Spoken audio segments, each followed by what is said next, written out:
সামাজিক যোগাযোগ মাধ্যম থেকে শুরু করে আন্তর্জাতিক যোগাযোগ মাধ্যম, গণমাধ্যম, সেটা হোক বিবিসি কিংবা আল জাজিরা বা আরো কোনো চ্যানেল, দেখেছেন কিভাবে আমাদের সন্তানদের উপর গুলি চলেছে।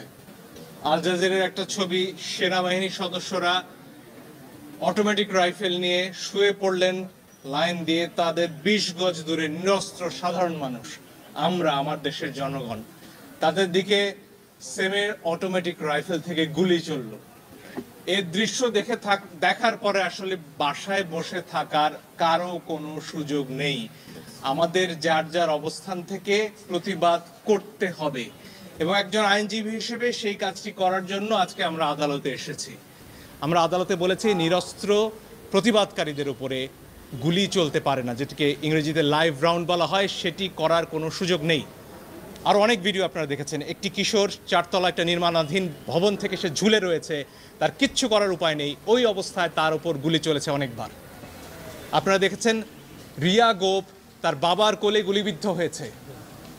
আরেক শিশু, সে তার চোখ দিয়ে গুলি ঢুকেছে, মাথার পেছন দিক দিয়ে বেরিয়ে গেছে। জিজ্ঞেস করুন সে কোথায় ছিল? তার বাসায়, ঘরের ভেতর, জানালা দিয়ে বাইরে তাকিয়েছিল। এই তার অপরাধ।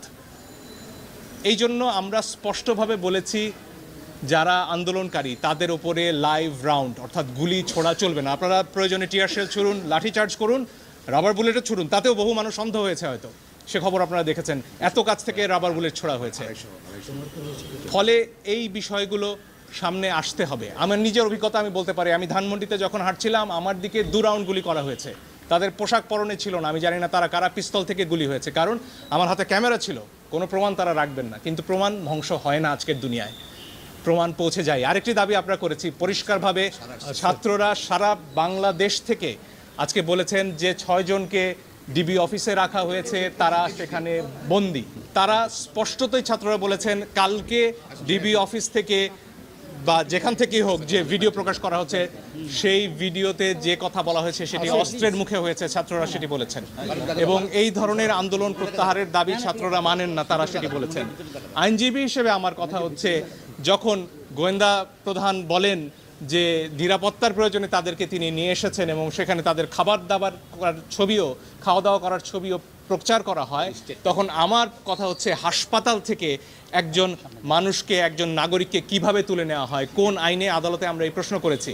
আপনারা নাইমের ক্ষতবিক্ষত শরীর দেখেছেন, তার গায়ে পিটিয়ে কি অবস্থা করা হয়েছে পত্রিকায় এসেছে। আমি জানি অনেক ইলেকট্রনিক গণমাধ্যম দেখাতে পারেননি সেটি, কিন্তু পত্রিকায় এসে ছবি আমরা দেখেছি। সেই নাহিদকে যখন নিয়ে যাওয়া হয় তখন এটা বিশ্বাস করার কোনো কারণ নেই যে তাকে সেখানে আপ্যায়ন করার জন্য নেওয়া হয়েছে। ফলে আমরা আদালতে বলেছি এই 6 জনকে অবশ্যই আদালতের সামনে আনতে হবে এবং তাদের কাছ থেকে জানতে হবে যে তাদেরকে কি আটকে রাখা হয়েছে নাকি তারা স্বেচ্ছায় ডিবি অফিসে বেড়াতে গেছেন।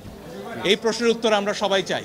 আদালত সরকার পক্ষকেও শুনেছেন, সেখানে অ্যাডিশনাল অ্যাটর্নি জেনারেল ছিলেন এবং যদিও রুল ইস্যু হওয়ার আগে শোনা যায় কিনা সেটা নিয়ে হয়তো সারাপা বলবেন, কিন্তু আগামীকালকে এই বিষয়ে আদেশ দেবেন এবং কালকেও আসলে শুনানি করার এবং আমাদের তরফ থেকে প্রমাণ উপস্থাপনের সুযোগ আদালত দিচ্ছেন। ফলে এই দুটো দাবি নিয়ে আমরা গিয়েছি।